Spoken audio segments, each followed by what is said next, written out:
ഇന്നത്തെ നമ്മുടെ സ്പെഷ്യൽ വളരെ രുചികരമായിട്ടുള്ള നല്ലൊരു മുട്ടക്കറിയുടെ റെസിപ്പിയാണ് കേട്ടോ. ചോറിന്റെയും ചപ്പാത്തിയുടെയും അപ്പത്തിന്റെയും ദോശയുടെയും കൂടെയൊക്കെ നല്ല ബെസ്റ്റ് കോമ്പിനേഷൻ ആയിട്ടുള്ള ഒരു മുട്ടക്കറിയാണ്. നമ്മുടെ ഈ മുട്ടക്കറി തയ്യാറാക്കാനായിട്ട് ഞാനിപ്പോൾ ഒരു കടായി അടുപ്പത്തേക്ക് വെച്ചിട്ടുണ്ട്. അതൊന്ന് ചൂടായി വരുമ്പോഴത്തേക്കും ഇതിലേക്ക് നമുക്ക് 2 ടേബിൾ സ്പൂൺ വെളിച്ചെണ്ണ ചേർത്ത് കൊടുക്കാം. എണ്ണ ഒന്ന് ചൂടായി വരുമ്പോഴത്തേക്കും ചെറിയൊരു പീസ് കറുവാപ്പട്ടയും 2 ഏലയ്ക്ക 3 ഗ്രാമ്പും എടുത്തിട്ടുണ്ട്, അതും കൂടി. ഇനി ഇത് ലൈറ്റായിട്ടൊന്ന് വറുത്ത് കൊടുക്കാവുന്നതാണ്. ഇത് നന്നായിട്ടൊന്ന് ചൂടായി തുടങ്ങുമ്പോൾ നമുക്കിതിലേക്ക് സവാള ചേർക്കാവുന്നതാണ്. 3 സവാളയാണ് ഞാൻ എടുത്തിട്ടുള്ളത്. നീളത്തിൽ അരിഞ്ഞെടുത്തിട്ടുള്ള സവാളയാണ്, അത് ചേർക്കാം.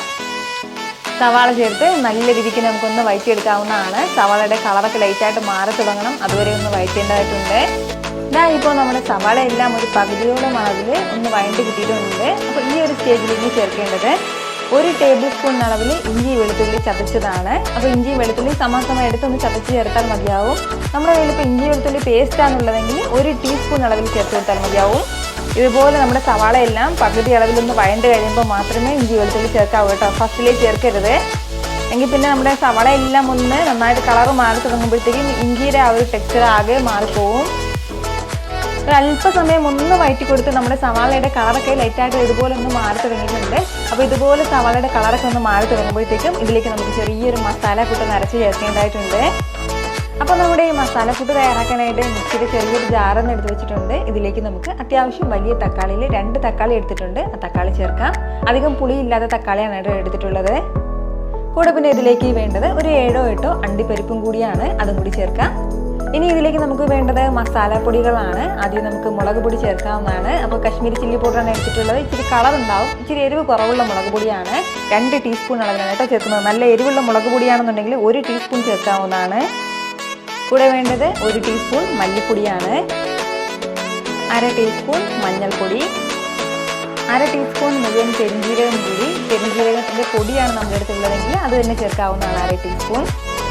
ഇനി നമുക്ക് നന്നായിട്ട് ഇങ്ങനെ അരച്ചെടുക്കാവുന്നതാണ്. തക്കാളിയിലുള്ള ആ ഒരു വെള്ളം തന്നെ മതിയാവും ഇതൊന്ന് അരഞ്ഞ് കിട്ടാനായിട്ട്. എങ്ങാനും ബുദ്ധിമുട്ടുണ്ടെങ്കിൽ അല്പം വെള്ളം ചേർത്ത് നല്ല സ്മൂത്തായിട്ട് ഒന്ന് അരച്ചെടുക്കാം. ഞാനിപ്പോൾ ഇതുപോലെ നല്ല സ്മൂത്തായിട്ട് ഒന്ന് അരച്ചെടുത്തിട്ടുണ്ട്. ഈ ഒരു മസാലക്കൂട്ട് നമുക്കിതിലേക്ക് ചേർക്കാവുന്നതാണ്. മസാലക്കൂട്ട് ചേർത്തിട്ട് നന്നായിട്ട് ഇതെല്ലാം കൂടി ഒന്ന് ഇളക്കി യോജിപ്പിച്ചെടുക്കാം. 2-3 മിനിറ്റ് നല്ല രീതിക്ക് ഒന്ന് വഴറ്റി കൊടുക്കേണ്ടതായിട്ടുണ്ട്. നമ്മുടെ തക്കാളിയുടെയും മസാലയുടെയൊക്കെ ആ ഒരു പച്ച മണം ഒന്ന് മാറി കിട്ടണം, ആ ഒരു പച്ച ടേസ്റ്റ് ഒന്ന് മാറി കിട്ടണം. അതുവരേക്കും ഫ്ലെയിം മീഡിയത്തിൽ വെച്ചിട്ട് തന്നെ നമുക്കൊന്ന് വഴറ്റിയെടുക്കാവുന്നതാണ്. തക്കാളിയിലുള്ള ആ ഒരു വെള്ളമൊക്കെ ഏകദേശം ഒന്ന് വറ്റി തുടങ്ങട്ടെ. ഒരു 2 മിനിറ്റ് നേരം ഒന്ന് വഴറ്റി കൊടുത്ത് നമ്മുടെ തക്കാളിയിലുള്ള ആ ഒരു വെള്ളമൊക്കെ ഒന്ന് മാറിക്കിട്ടിട്ടുണ്ട്. നമ്മുടെ തക്കാളിയുടെയും മസാലയുടെയൊക്കെ ഒരു പച്ച ടേസ്റ്റ് മാറിയിട്ടുണ്ടാവും. ഇപ്പോൾ നമുക്ക് ഇതിലേക്ക് നല്ല തിളച്ച വെള്ളം ചേർക്കാവുന്നതാണ്. പച്ചവെള്ളം ചേർക്കരുത്, തിളച്ച വെള്ളം ചേർക്കാം. 1.5 കപ്പ് വെള്ളമാണ് കേട്ടോ ഞാനിപ്പോൾ ഇതിലേക്ക് ചേർക്കുന്നത്. ഇതിനോടൊപ്പം വേണ്ടത് 1 പച്ചമുളകാണ്, കൂടുതൽ പച്ചമുളക് ചേർക്കണ്ട. ഇനി വേണ്ടത് ആവശ്യത്തിനുള്ള ഉപ്പാണ്, 1/2 ടീസ്പൂണാണ് കേട്ടോ ഞാനിപ്പോൾ ഉപ്പ് എടുത്തിട്ടുള്ളത്. ഇനി ഇത് നന്നായിട്ടൊന്ന് തിളച്ച് വരട്ടെ.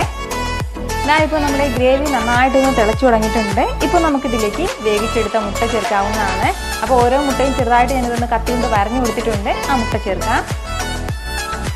6 മുട്ടയാണ് കേട്ടോ ഞാനിപ്പോൾ ആകെ എടുത്തിട്ടുള്ളത്. മുട്ട ചേർത്ത് നന്നായിട്ട് എല്ലാം കൂടി ഒന്ന് ഇളക്കി യോജിപ്പിച്ചെടുക്കാം. ഇനി നമുക്ക് വേണ്ടത് ഇതൊന്ന് അടച്ചു വെച്ച് ഫ്ലെയിം ഒന്ന് മീഡിയത്തിനും ലോക്കും ഇടയിൽ വെച്ചിട്ട് ഒരു 5 മിനിറ്റ് ഒന്ന് തിളപ്പിക്കാവുന്നതാണ്.